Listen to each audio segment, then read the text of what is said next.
दोस्तों, स्वागत है आप सभी का आपके अपने YouTube channel GK search engine पर। तो दोस्तों, आज के इस वीडियो में हम बात करेंगे राजस्थान नगर पालिका अधिनियम 2009 से संबंधित प्रश्नोत्तरी की। तो टॉप 10 क्वेश्चन मैं आपके लिए लेके आया हूं व्याख्या सहित है। तो पूरा वीडियो बहुत ध्यान से देखना, वीडियो को शेयर करना बिल्कुल न भूलिएगा ताकि किसी और को भी हेल्प हो सके। PDF फाइल आप वीडियो के डिस्क्रिप्शन बॉक्स से डाउनलोड कर सकते हैं, जहाँ पर आपको टेलीग्राम चैनल का लिंक दिया हुआ मिलेगा। कल के वीडियो में मैंने आपसे एक क्वेश्चन पूछा था जो था राजस्थान नगर पालिका अधिनियम 2009 के उपबंधों के अनुसार राज्य सरकार नगर पालिका के किसी सदस्य को हटा सकती है। कब हटा सकती है, इसका सही आंसर आपको कमेंट बॉक्स में देना था। तो डी ऑप्शन इसका बिल्कुल सही था।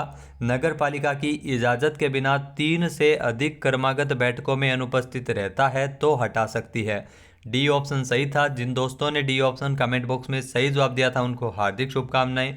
तो राजस्थान नगर पालिका अधिनियम 2009 की धारा 39, ध्यान रखना, धारा 39 के अनुसार राज्य सरकार नगर पालिका के किसी सदस्य को हटा सकेगी अगर नगर पालिका के इजाज़त के बिना 3 से अधिक क्रमागत बैठकों में वे अनुपस्थित रहता है, परंतु ऐसी कालावधि के बारे में विचार में नहीं लिया जाएगा जिस दौरान सदस्य जो विचाराधीन कैदी या निरुद्ध व्यक्ति या राजनीतिक कैदी के रूप में जेल में था। तो ये ध्यान रखना है।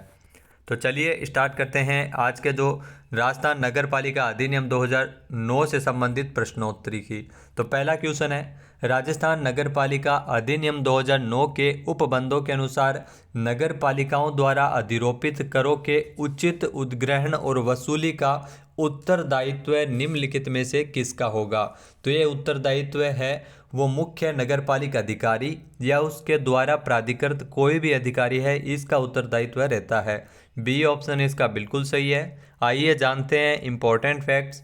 तो राजस्थान नगरपालिका अधिनियम 2009 की धारा 127, ध्यान रखना, धारा 127, जिसमें करों को वसूल करने का कर्तव्य, जिसके अनुसार मुख्य नगरपालिका अधिकारी या उसके द्वारा कोई प्राधिकृत कोई भी अधिकारी इस अधिनियम की धारा 102 और 103 के अधीन अधिरोपित करों, तो टैक्स है जिसमें नगरपालिका बाध्यकारी कर और अधिरोपित किए जाने वाले जो कर है उनको उचित उद्ग्रहण और वसूली के लिए उत्तरदायी हो सकता है।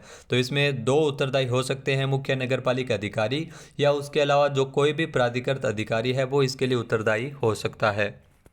नेक्स्ट जो क्वेश्चन है, राजस्थान नगर पालिका समितियों की शक्तियां, कर्तव्य और कृत्य नियम 2009 में वर्णित परिभाषाओं के अनुसार समिति निम्नलिखित में से किससे अभिप्रेरित है।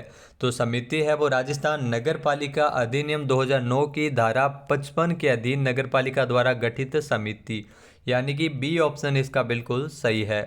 आइए जानते हैं इंपॉर्टेंट फैक्ट्स। तो राजस्थान नगर पालिका समितियों की शक्तियां, कर्तव्य और कृत्य नियम 2009 के जो नियम 2 में वर्णित परिभाषाओं के अनुसार समिति से जो राजस्थान नगर पालिका अधिनियम 2009 की धारा 55, ध्यान रखना, धारा 55, जिसके अधीन नगर पालिका द्वारा गठित समिति से अभिप्रेरित है।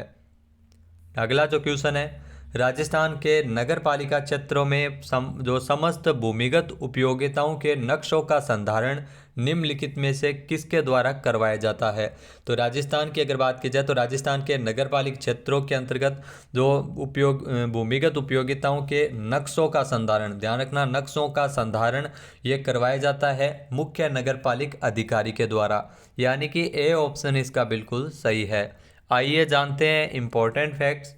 तो राजस्थान नगर पालिका अधिनियम 2009 की धारा 185, ध्यान रखना, धारा 185, जिसमें भूमिगत उपयोगिताओं के नक्शे के अनुसार जो मुख्य नगरपालिका अधिकारी नगरपालिक क्षेत्रों में समस्त भूमिगत उपयोगिताओं के संपूर्ण पर्यवेक्षण, नक्शे, रेखा चित्र और वर्णन, फायर ड्राइडेंट्स और मल वहन मेन होल के नक्शों का संधारण ऐसे प्रारूप और ऐसी रीति से तैयार करवाएगा जैसा कि उपविधियों द्वारा उपबंधित किया गया है। तो धारा 185 के अंतर्गत ये दिया गया है। नेक्स्ट जो क्वेश्चन है, राजस्थान राज्य के अंतर्गत नगरपालिकाओं को प्राप्त शक्तियों के संबंध में निम्नलिखित कथनों पर विचार कीजिए। तो कि 2 कथन दिए गए हैं। पहला है, नगरपालिका निजी संस्थानों को मूत्रालय निर्मित करने का नोटिस प्रदान कर सकती है। दूसरा है नगरपालिका के ऐसे आदेश का पालन न करने पर वह निजी संस्थान पर जुर्माना भी लगा सकती है। तो इसमें से जो सही कथन होगा, ये दोनों ही कथन सही है, यानी कि सी ऑप्शन इसका बिल्कुल सही है। नगरपालिका निजी संस्थानों को मूत्रालय निर्मित करने के लिए नोटिस प्रदान कर सकती है और अगर आदेशों का पालन न हो तो उस निजी संस्थान पर जुर्माना भी लगाया जा सकता है। आइए जानते हैं इंपॉर्टेंट फैक्ट्स। तो राजस्थान नगर पालिका अधिनियम 2009 की धारा 209, ध्यान रखना धारा 209 के अनुसार नगर पालिका निजी संस्थानों जैसे व्यवसायिक कॉम्प्लेक्स, विद्यालय, होटल, सिनेमा हॉल, मनोरंजन केंद्र और इत्यादियों पर जो इत्यादि के स्वामियों या अधिभोगियों या नियंत्रकों को ऐसे स्थानों के उपभोक्ताओं की सुविधा के लिए पर्याप्त तहारत और मूत्रालय निर्मित करने के लिए नोटिस दे सकती है और अगर बात की जाए नोटिस का अगर पालना न हो तो इसमें जुर्माना भी लगाया जा सकता है। नेक्स्ट है, नगर पालिकाएं निम्नलिखित में से किस अधिनियम के तहत जीव चिकित्सा अपशिष्टों का प्रबंधन करती है। तो राजस्थान में अगर बात की जाए नगर पालिका जो है पर्यावरण संरक्षण अधिनियम 1986 के तहत जीव चिकित्सा अपशिष्टों का जो प्रबंधन करती है, यानी कि बी ऑप्शन इसका बिल्कुल सही है। आइए जानते हैं इंपॉर्टेंट फैक्ट्स।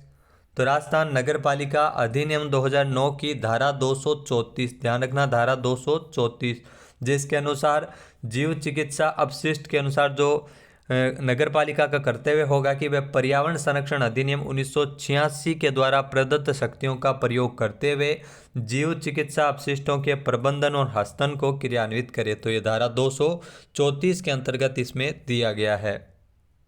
अगला जो क्वेश्चन है, राजस्थान नगरपालिका समान क्रय और अनुबंध नियम 1974। जी हाँ, राजस्थान नगरपालिका समान क्रय और अनुबंध नियम 1974 के अनुसार निविदा प्राप्त करने की प्रक्रियाओं में सीमित निविदा का कार्य का जो तात्पर्य है वो क्या है। तो इसमें आपको बता दें कि सीमित संख्या में फर्मों को सीधे आमंत्रण देना सीमित निविदा का कार्य होता है, यानी कि बी ऑप्शन यहाँ पर बिल्कुल सही है। आइए जानते हैं इंपॉर्टेंट फैक्ट्स। तो राजस्थान नगर पालिका समान क्रय और अनुबंध नियम 1974 के नियम 6 के अनुसार निविदा प्राप्त करने की प्रक्रिया निम्नलिखित रूप में होगी। अगर विज्ञापन द्वारा निविदा प्राप्त की जाती है तो खुली निविदाएं उनको बोला जाता है।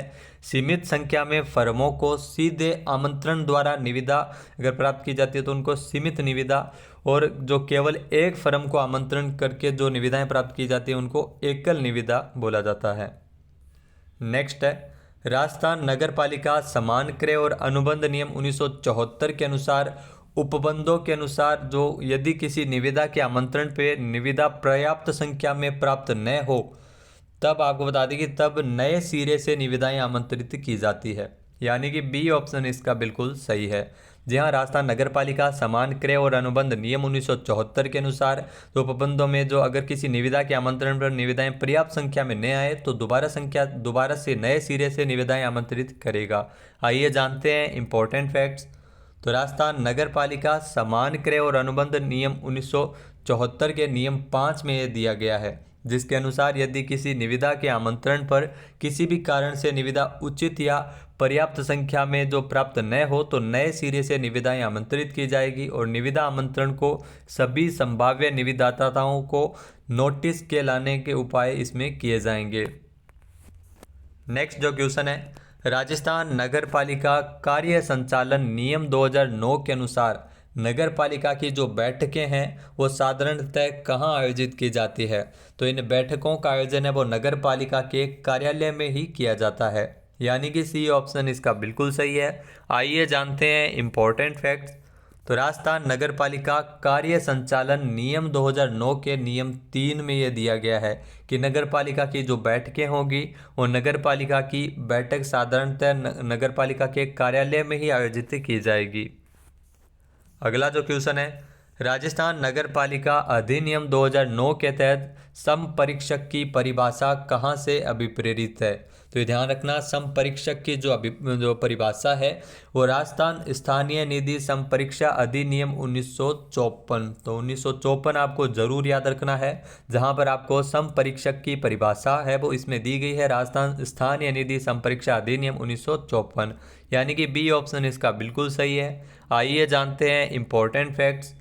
तो संपरीक्षक से जो राजस्थान स्थानीय निधि संपरीक्षा अधिनियम 1954 जो 1954 का अधिनियम संख्या 28 में परिभाषित है। संपरीक्षक यानी ऑडिटर भी कहते हैं, इंग्लिश में जो ऑडिट करता है उसको ही संपरीक्षक कहा जाता है। नेक्स्ट है राजस्थान नगरपालिका अधिनियम 2009 के अध्याय 5 में किसके संबंध में उल्लेख दिया गया है। तो राजस्थान नगरपालिका अधिनियम 2009 की अगर बात की जाए तो अध्याय 5 में नगरपालिका वित्त और नगरपालिका निधि के बारे में बताया गया है, यानी कि ए ऑप्शन यहाँ पर बिल्कुल सही है। आइए जानते हैं इम्पोर्टेंट फैक्ट्स। तो राजस्थान नगरपालिका अधिनियम 2009 के अध्याय 5 के अंतर्गत धारा 76 से 89 के, ध्यान रखना धारा 76 से 89 के, जहां पर आपको नगरपालिका वित्त और नगरपालिका निधि के संबंध में उपबंध दिए गए हैं। तो ये नगरपालिका अधिनियम 2009 के अध्याय 5 के अंतर्गत 76 से लेकर 89 के तक इसमें अध्याय 5 का वर्णन दिया गया है।